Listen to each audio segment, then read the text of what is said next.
Et salut tout le monde, c'est Fab, il est 10h45 là, je viens à peine de me réveiller, je me suis dit que j'allais vous faire une vidéo aujourd'hui où on reste 24 heures ensemble en quarantaine à Séoul, à Séoul à Incheon, puisque oui, je suis arrivé en Corée du Sud, pour ceux qui ont raté l'information, je suis arrivé le 17 novembre et aujourd'hui on est le 20 novembre, donc ça fait déjà 4 jours là.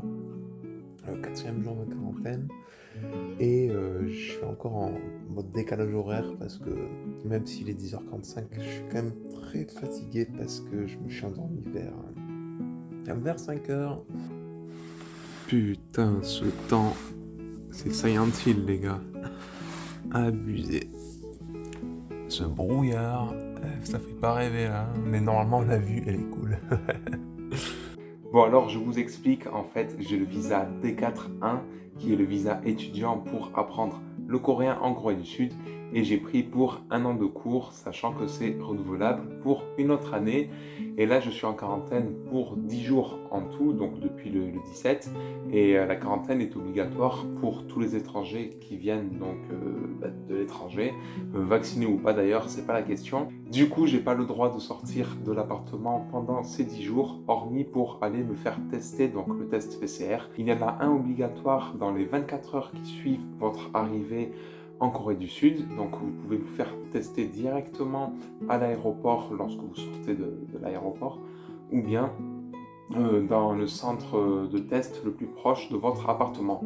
Et ensuite, il y a un autre test obligatoire la veille de votre dernier jour de quarantaine. Donc là aussi, vous avez le droit de sortir seulement pour aller vous faire tester au centre de test le plus proche de chez vous. Et si il est un peu loin de votre appartement, un hôtel, Airbnb, peu importe, eh bien vous êtes obligé de prendre un taxi exprès, donc dédié au coronavirus, hein, je ne sais pas trop comment dire. Ah ben le hasard fait bien les choses vu que je viens de recevoir ma box où il y a de la bouffe pour ceux qui sont en quarantaine, donc écoutez, ça tombe bien, j'avais pas prévu de faire ça.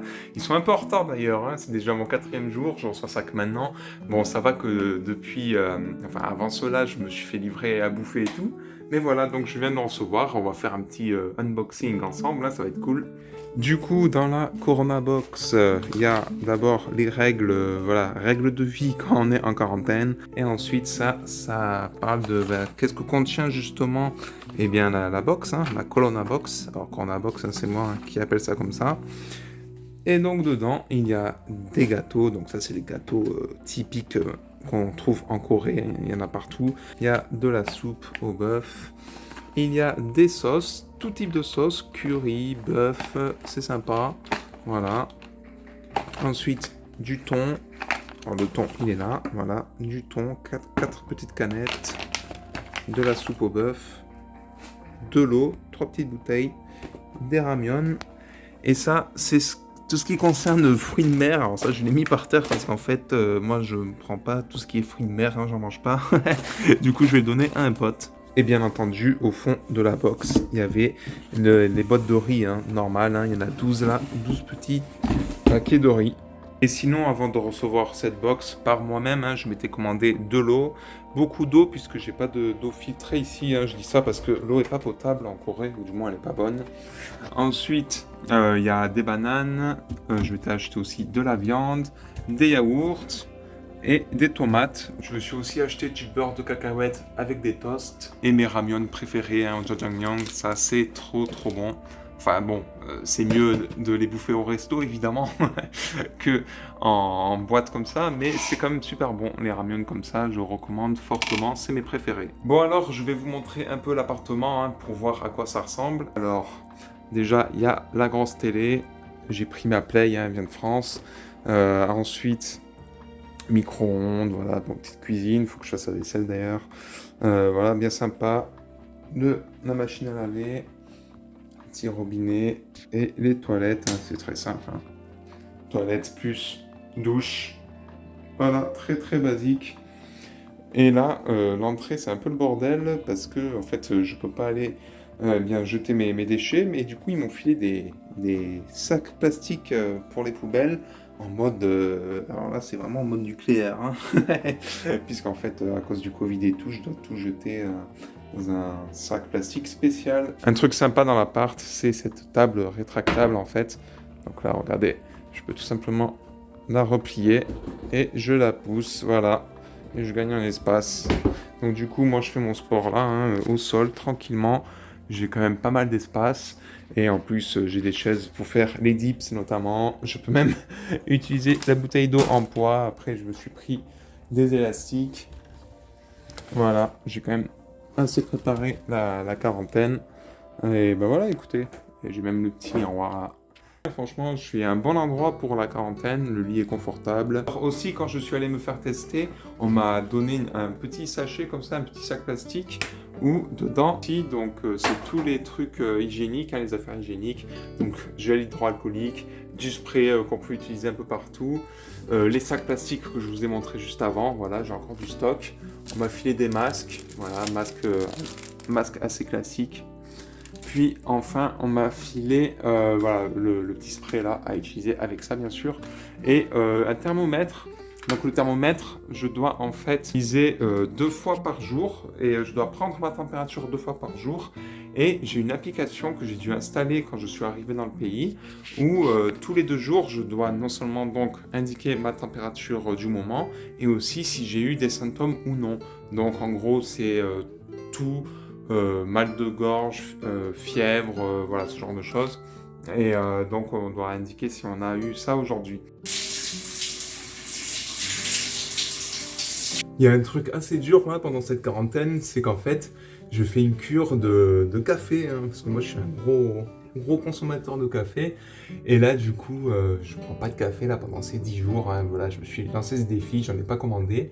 Et c'est assez dur, donc entre le jet lag et le fait que j'arrête du jour au lendemain le café, je peux vous dire que mon corps là, il comprend rien du tout. Du coup, je m'endors à des heures bizarres et tout, mais bon, voilà. Et c'est pour ça aussi que j'ai l'air très fatigué, et que je le suis, hein. Je vais pas vous faire genre, je suis quand même bien fatigué malgré que je suis confiné. Bon, c'est comme ça, faut s'habituer au rythme et en plus à cette désintox de café. Pour commencer la journée, je vais tout simplement réviser mon coréen, mais seulement des fiches de débutants, puisque récemment, en fait, j'ai fait une interview avec l'université pour évaluer mon niveau en coréen. Et il se trouve que bah, ça se passait très bien au début, c'est-à-dire on échangeait tout simplement avec la prof, et on parlait de tout et de rien, c'était une discussion tout à fait normale, et là-dessus, ça va, je suis bon, hein, voilà, pour une discussion basique. Et il n'y avait pas de souci, elle me disait ouais, c'est très bien et tout, elle était contente. Et c'est une fois qu'elle a un peu jaugé ton niveau, au bout d'une dizaine de minutes, qu'elle va sortir ces petits PowerPoints là, les PowerPoints des familles à l'ancienne, et avec des petits exercices où en fait elle te pose une question dans un contexte particulier et où tu dois utiliser un point de grammaire particulier.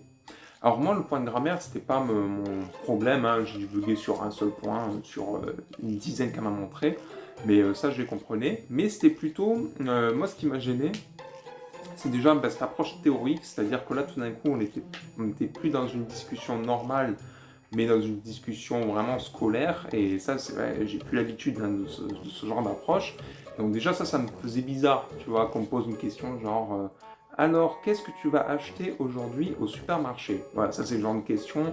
Bon déjà dans la vie courante on ne pose pas ça comme question, ou bon, si on pose cette question, je réponds voilà, 2-3 lignes, mais là il fallait vraiment approfondir le sujet. Et voilà, ou des trucs du genre quels sont tes hobbies? Voilà, dans quel sport es-tu bon, es-tu pas bon?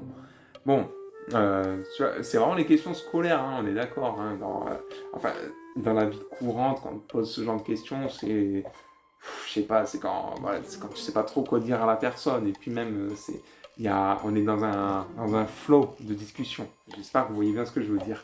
Bon bref, déjà ça me gênait, et donc du coup, moi, là où j'ai bugué le plus, c'est niveau vocabulaire. C'est-à-dire qu'il y a des mots de base très simples que l'on doit apprendre, hein.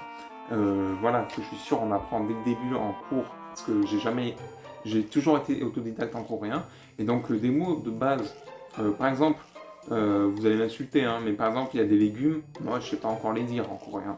Voilà, des noms d'animaux, bon les fruits ça va, je gère quand même, mais légumes, les animaux, les meubles, ce genre de choses, il faut les savoir, mais je les oublie, ou je ne les savais pas tout simplement, parce que quand tu es en Corée, enfin moi ce que je faisais du moins, c'est qu'il y a des mots de base si je ne savais pas, de toute façon, avec l'anglais ou même des signes ou en montrant l'objet du doigt, eh bien, je pouvais me faire comprendre. Et moi, c'était vraiment ma priorité lorsque j'apprenais le coréen en Corée, c'était de me faire comprendre et de pouvoir utiliser le coréen dans la vie de tous les jours, voilà, faire des rencontres et tout.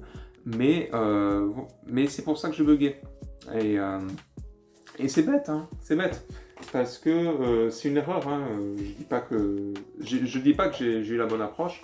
C'est une de mes erreurs, c'est de ne pas m'être assez concentré sur ces mots pourtant indispensables à connaître. Et ça fait que maintenant, je vois que ça peut me poser problème, notamment pour les cours et tout. Parce que j'imagine qu'en cours, parfois, on va me sortir des mots de base que tout le monde connaîtra. Et que moi, j'étais là, qu'est-ce que c'est que ça?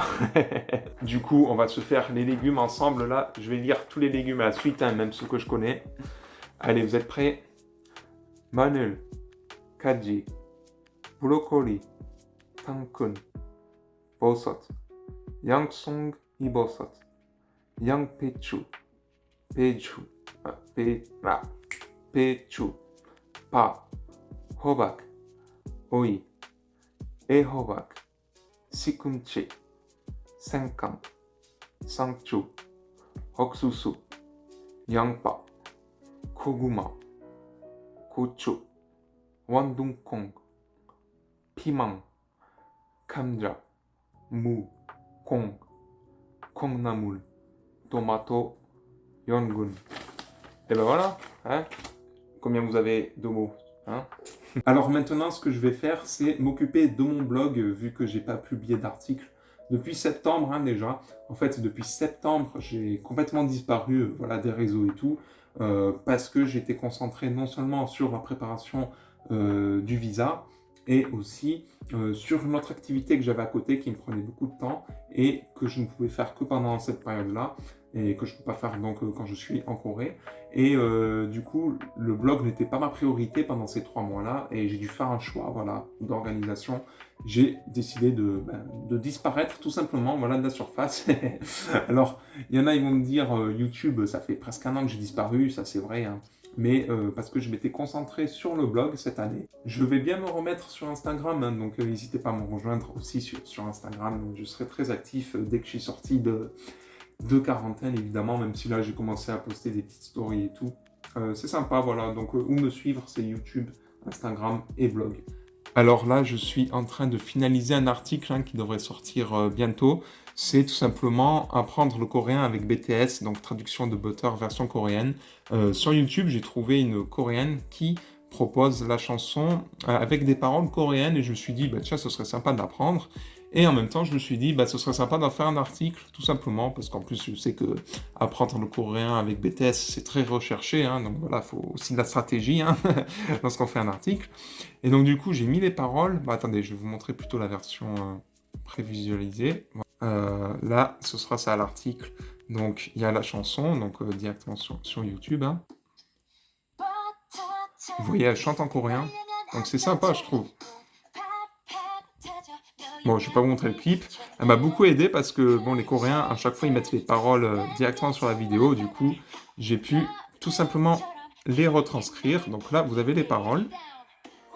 Et enfin, ce qui se passe... Du coup, là, vous avez les mots-clés, tout simplement. Donc à chaque fois, j'ai mis la phrase, voilà, la phrase en question. Et les mots pour vous retrouver. Voilà, c'est sympa, c'est pour pouvoir réviser tranquillement le coréen. Voilà, donc j'ai bien organisé, vous voyez. Il y a pas mal de mots à prendre. Et il y a même des expressions, vous voyez. J'ai bien fait le boulot, hein. Voilà, donc c'est sympa. Très bon article, moi je suis content. Très content même de cet article. Et vous avez même des suggestions. Apprendre avec Dragon Ball. Comment apprendre le coréen avec la K-pop. Bon bref, ceux qui connaissent pas mon blog, hein, c'est fabiencky.com. Et vous avez même un mode nocturne, voilà, pour ceux qui préfèrent être sur fond noir. Bien entendu, on n'oublie pas de s'abonner à la chaîne YouTube, c'est très très important. Bon alors, c'est l'heure de prendre sa température, puisque mon application, elle est au rouge là, ça veut dire, attention Fabien, tu n'as pas mis à jour ton plan de santé. Donc on va voir un peu quelle température j'ai maintenant. Donc je rappelle, il faut que je fasse 2 fois par jour un check-up comme ça de ma température et de mes symptômes. Je n'ai aucun symptôme si ce n'est que je suis fatigué, mais bon, ça je vais pas le mettre. Il y a pas.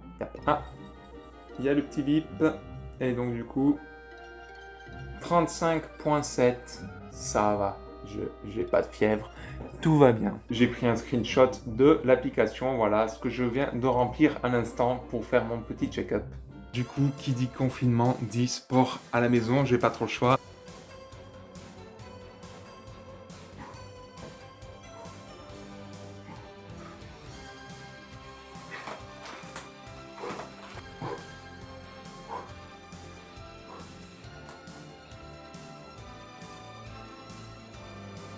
Voilà la seule vue que j'ai de la Corée du Sud pendant ces 10 jours.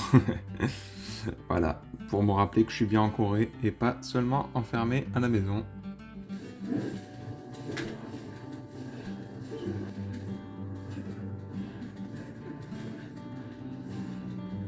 Bon ben voilà, j'en ai fini avec cette vidéo, j'espère qu'elle vous a plu. Bon, il n'y a pas trop de trucs à montrer, hein, je suis en quarantaine, mais je reviens très très vite avec du nouveau contenu et surtout une fois que je serai sorti de cette petite zonzon. Et je vous dis donc à très très vite et surtout tout le monde, soyez heureux, allez, ciao!